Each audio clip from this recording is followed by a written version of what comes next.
So how do you know when it's time to leave a relationship? It seems like one of the hardest questions to answer, right? Because so often we have so much invested in this person, we have so much hope that things could be better. I mean, we don't want this relationship to end, or else we would have already ended it. And yet when we're honest with ourselves, we know something's not right. We know that we don't feel valued and prioritized, not consistently at least. We know that this is not how love is supposed to feel, and the truth is you're probably willing to put in the work to make it right, aren't you? For the vast majority of you out there, you'll read the books, you'll go to counseling, you'll work on your communication if that's what would help things, but let me guess, they have no interest in doing those things, do they? Things are fine for them, it's you that has the problem. And so today my job is just to remind you of what you already know, that whatever you want out of your relationship, happiness, fulfillment, intimacy, connection, the truth is relationships only work when two people are putting in the work. From all the research I've done studying relationships for almost a decade now, I had to learn the hard way that relationships demand certain things from both of us. Love by itself with no action will never be enough to save a relationship. Think about it this way: if I stopped showing up to my job, what would happen? Well, I'd be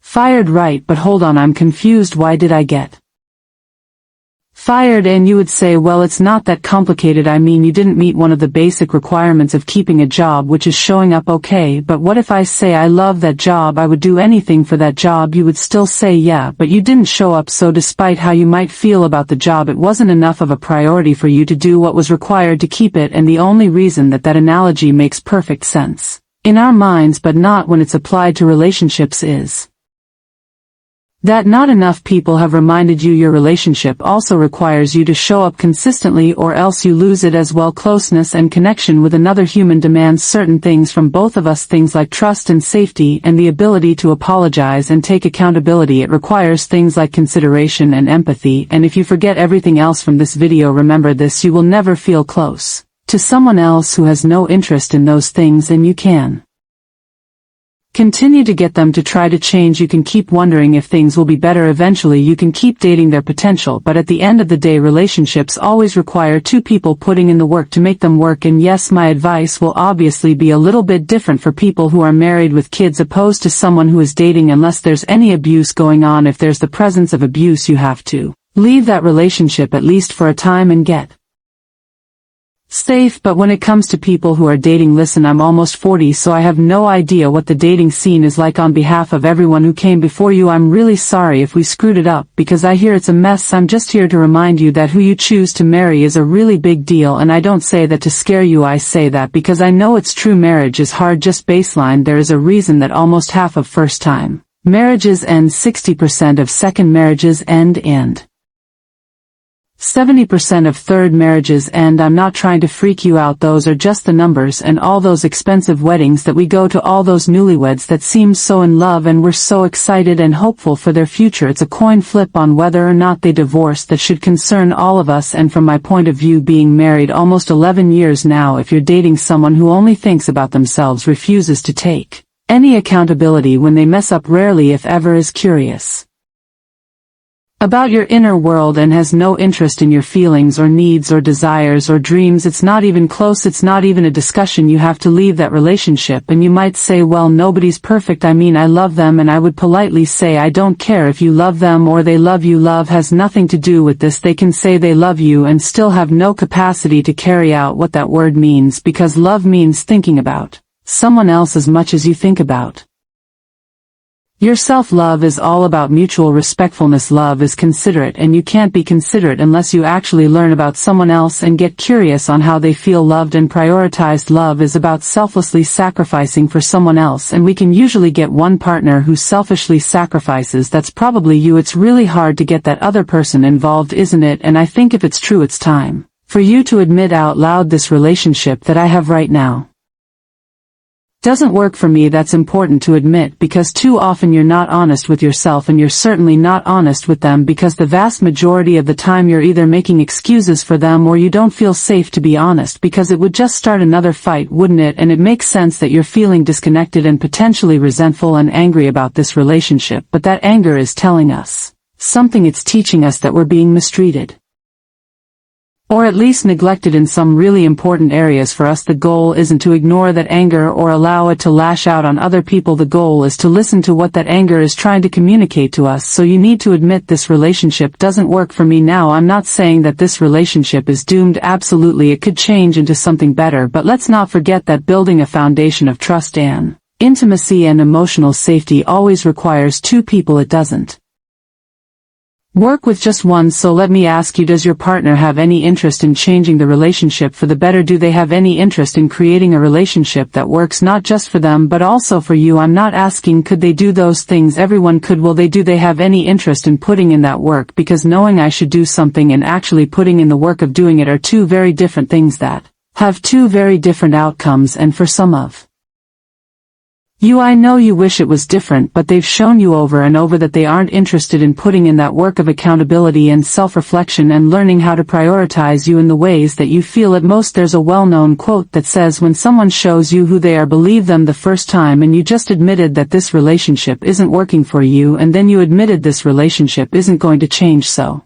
you have your answer. There's only two options: leave or continue to feel alone and disconnected in an unfulfilling relationship. And I get it, it's so easy to think, yeah, but maybe I could just compromise a little bit more, maybe I could just be less needy, maybe if I just asked them a little bit differently they would prioritize me more, maybe that would work. But we have to remember you're already bending over backwards to make this work, right? Why aren't they bending? Why are you having to beg for the bare minimum in the first place? Why do we think that that's okay? And I don't know your situation, but here's what I do know: just because you've been dating someone for a while, just because you're invested in this relationship, it has no bearing on whether or not it's actually healthy or set up for success. That is completely determined by whether or not both people are willing to do the work that trust and safety and intimacy demand from all of us. You certainly don't have to leave. I'm simply telling you what it takes for you not to be miserable in a relationship, because all paths have destinations, right? Don't ignore the path of a relationship where only one person is putting in the work of prioritizing growth and maturity and emotional intelligence, because I already know the destination for that, and it's loneliness and resentment for you. There's a ton of people who are married with kids, and it's perfectly reasonable that you're saying, I can't imagine what leaving would do to my family. I can't imagine how hard that would be for me if I left. And if that's you, I just want to say I'm so sorry that you're in that spot. I won't pretend to know how scary this is for you, and I know that you just want to do what's best for your family, and on one hand you're still hopeful that things could be better, right? You try to be optimistic, but also you've been burned so many times before you've lost the desire to even connect with them anymore. And make no mistake, I'm not telling you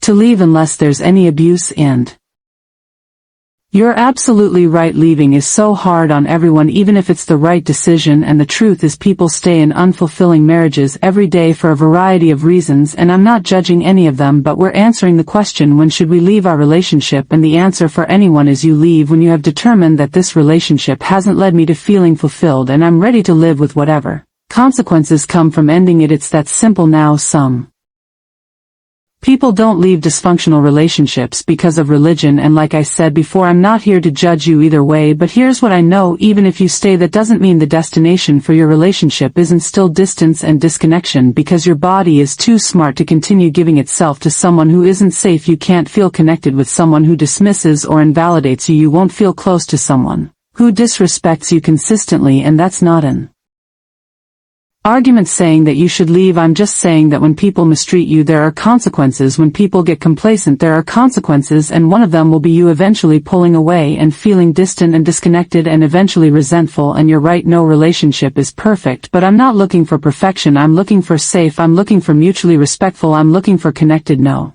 relationship is perfect, but you don't need perfect to be happy.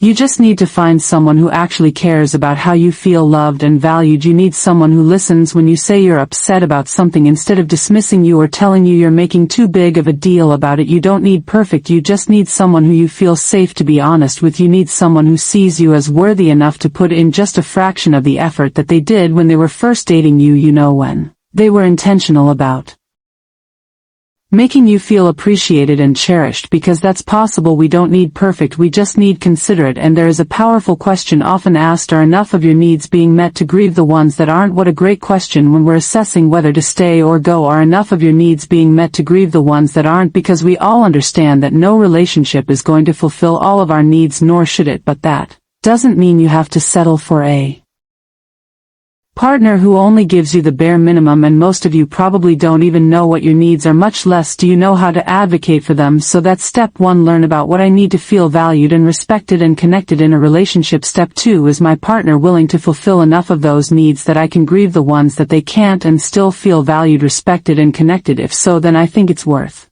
continuing to put in the work to try to make this work. If not, then it's time to move on. Or if we're going to stay, accept the fact that we won't get the relationship that we deserve here, but we are choosing to stay anyways. Every relationship requires us to grieve some of our needs going unmet, and we can still feel fulfilled in that relationship. But what never leads to fulfillment or love is when our partner has no interest in learning about or satisfying any of our needs. And for the people who decide to leave, be prepared for some immature backlash. It's easy to blame the person who ended the relationship because other people didn't know what was happening inside of it, so they're going to say things like, "Oh, that's too bad, you couldn't make it work." But in reality, you were the only one keeping it alive. You were the only one concerned about the health of the relationship. You carried all the emotional labor. You apologized first, I guarantee it. And nobody ever blames the person who is actively depriving the relationship of what it needed to survive, day in and day out. So just remember, your relationship ending is not a failure. It is not a reflection against you. You are not a failure. This relationship taught you exactly what you needed to know at this time in your life. Your job is to not let shame and judgment win, and instead step back, self-reflect, give yourself grace and compassion, and ask yourself, what am I supposed to learn in all this?